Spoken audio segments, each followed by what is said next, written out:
Graça e paz, tudo bem com vocês? Eu me chamo Rodrigo Cru, do canal Tá na Palavra. Temos também uma página no Instagram que também se chama Tá na Palavra, para você poder acompanhar mensagens diárias, palavras, versículos. Todos os dias é postado mensagens diariamente nessa página, ok?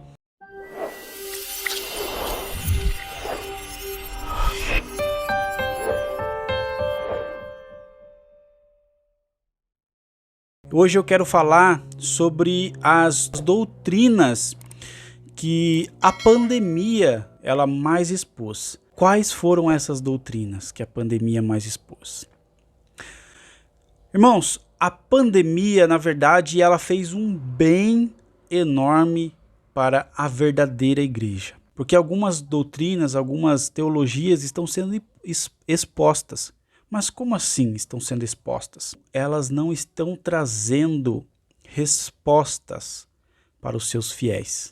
Então, o que isso quer dizer? Quer dizer que o joio está sendo separado do trigo, tanto doutrinário como teologicamente. E aí, irmãos, eu vou ler para vocês o que está escrito lá em Mateus, no capítulo 13, do versículo 24 em diante. Diz assim: Apresentou-lhes outra parábola, dizendo: O reino do céu é semelhante a um homem que semeou boa semente no seu campo. Mas enquanto dormiam os homens, veio seu inimigo e semeou joio no meio do trigo, e seguiu o seu caminho. Mas quando o caule cresceu e produziu fruto, apareceu também o joio. Assim os servos do dono da casa vieram e disseram a ele: Senhor, tu não semeaste boa semente no teu campo? De onde então vem esse joio? E ele lhe disse: Um inimigo é quem fez isso. E os servos lhe disseram: Queres então que vamos e colhamos? Ele, porém, disse: Não, para que ao colher o joio não arranquei também o trigo com ele. Deixai-os crescer juntos até a colheita, e no tempo da colheita eu direi aos ceifeiros: Colhei juntos primeiro o joio e amarrai-o em fardos para ser queimado, mas o trigo recolhei no meu celeiro. Então, irmãos, quando uma teologia ela é deficiente, ela é coxa, ela é manca, quando essa teologia não fica de pé diante de um vendaval, quer dizer que essa teologia é frágil mesmo. Quando chega numa situação dessas, as falsas teologias são desmascaradas e elas ficam, como que eu posso dizer, vulneráveis. E elas revelam a sua fragilidade. E louvado seja Deus por isso. Louvado seja Deus por nos revelar a fragilidade dessas teologias. Porque quando bate um vento forte, a palha vai embora, mas o grão que é bom, fica. Ele permanece. Então, o que permanece é a verdade, é a palavra, é a sã doutrina apostólica, a doutrina que está sendo relatada nas Sagradas Escrituras e que tem que ser anunciada pelos santos homens de Deus ao longo da história da igreja. Então, aquilo que foi feito a pré-exaltar o homem, ou até mesmo exaltar o homem, colocar o homem em um pedestal, riqueza, teologia da prosperidade, sucesso, fama, milagres, muita propaganda de coisas que na verdade nunca aconteceu de fato. Nós acreditamos sim em milagres de Deus, nós acreditamos no dom do Espírito, nós acreditamos no fruto do Espírito. Mas tudo isso que eu falei, quando veio essa pandemia, mostrou realmente a verdade, porque tudo isso entrou em colapso. Isso é Deus zelando pela sua própria glória. É Deus zelando pela sua própria glória e pela verdade da palavra. Mas ainda sobre esse assunto, nós precisamos falar de coisas que nós vemos por aí. Placas dizendo: pare de sofrer. Mas o que é isso? O que é isso? Pare de sofrer. Você está prometendo uma coisa a qual Jesus não prometeu a ninguém. Muito pelo contrário, Jesus diz que no mundo havereis tribulações, mas ele disse que para termos bom ânimo, sim. Mas não foi isso que prometeu. Muito pelo contrário, nós vemos a história dos mártires, nós vemos a história dos apóstolos, principalmente o apóstolo Paulo, o quanto ele sofreu pela causa de Cristo e por Cristo. E Cristo o avisou que ele iria padecer por Cristo. Então, que história é essa de pare de sofrer? Você vai a um local que tem uma placa dessa buscar o quê? Nós temos que ir para esses locais buscar a Deus, a presença de Deus, buscar adorar o Deus da sua salvação e não buscar bens materiais. Não estou falando aqui que não devemos buscar dinheiro, riqueza, claro que não, eu também não sou hipócrita, mas nesses lugares não devemos buscar isso, devemos buscar somente a Deus e não prosperidade, buscar a Cristo. Primeiro devemos buscar as coisas do reino e as demais coisas nos serão acrescentadas.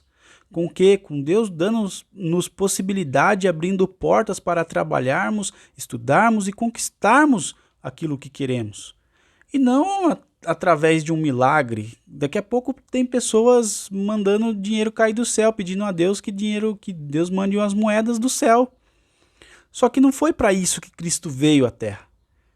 Cristo veio à Terra para a redenção da humanidade, para a redenção dos seus eleitos, dos seus escolhidos. É para isso que Cristo veio, e não para encher o bolso da gente de dinheiro. Claro que a justiça de Deus se faz manifesta quando você tem um estudo, você busca um crescimento profissional. O primeiro plano é buscar o crescimento espiritual e a busca do reino de Deus.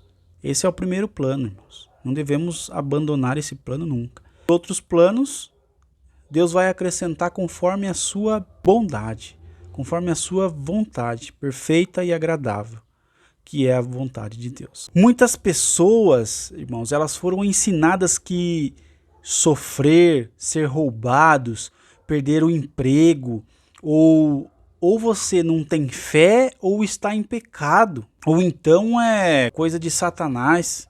E quando isso que eu citei acontece, ela vai chegar na sua congregação e vai ficar pensando que aquilo é simplesmente falta de fé, porque não está acontecendo na vida dela. Ou então ela vai ficar pensando, o diabo tá querendo me derrubar, né? Então ela vai ficar pensando. E como vou explicar para os irmãos que crente sofre, que Deus preveu isso e passar tribulação e sofrimento, que não há nada de errado nisso, irmãos. Não há nada de errado. Então vamos pegar a biografia do apóstolo Paulo, como já citei anteriormente. O apóstolo Paulo é o maior pregador da história do cristianismo do primeiro século. O maior plantador de igreja e o maior teólogo. O apóstolo Paulo foi um homem que revolucionou o mundo na sua época. O apóstolo Paulo ele ia a muitas e muitas províncias, nas províncias mais distantes do império, para levar o evangelho, plantar igrejas e estabelecer lideranças. Este é o apóstolo Paulo. O apóstolo Paulo, onde ele chegava, ele era perseguido. O apóstolo Paulo, aonde ele chegava, ele era açoitado. O apóstolo Paulo, onde ele chegava, ele era preso, apedrejado. O apóstolo Paulo, ele era açoitado com varas, chicotes. E onde ele chegava, ele tinha que sair correndo, porque as pessoas queriam matá-lo. Em Listra, irmãos, o apóstolo Paulo, ele teve que ser arrastado como morto. Até arrastado como morto ele foi. E mesmo assim, dedicando a sua vida inteira a Cristo, o apóstolo Paulo chegou ao final da sua vida pobre, solitário, acusado de um crime que ele não praticou. E como um malfeitor, ele recebeu a sentença de morte. Se você parar e examinar Paulo pela perspectiva do triunfalismo, que é o que muitas pessoas pregam por aí, que é o triunfalismo, Paulo foi um fracasso. Paulo foi um fracasso. E ele disse: eu sei em quem eu tenho crido. Combati o bom combate. Eu completei a carreira e guardei a fé. E agora a coroa da justiça me está guardada. Então Paulo não encerra sua carreira como um derrotado. Ele encerra a carreira como um grande vitorioso. Por isso que ele vai dizer em Romanos 8,18: estou absolutamente convencido de que os nossos sofrimentos do presente não podem ser comparados com a glória que nos será revelada. Então, irmãos, nós precisamos tirar isso da nossa mente, desse triunfalismo barato que muitos pregam por aí. Que você vai conquistar isso, você vai... Isso daí, você vai numa palestra de coach e você vai ouvir isso daí. Mas nós temos que ir aos lugares de adoração para adorar ao Senhor. Nós devemos ir à igreja para adorar como um corpo, como um corpo de Cristo, e adorar a Deus, buscar o reino de Deus, através da leitura da palavra, através da oração, através da meditação, através do estudo bíblico da palavra de Deus. Porque a palavra diz: e conhecereis a verdade vos libertará. Só quem liberta é a verdade e a palavra de Deus. Amém, irmãos?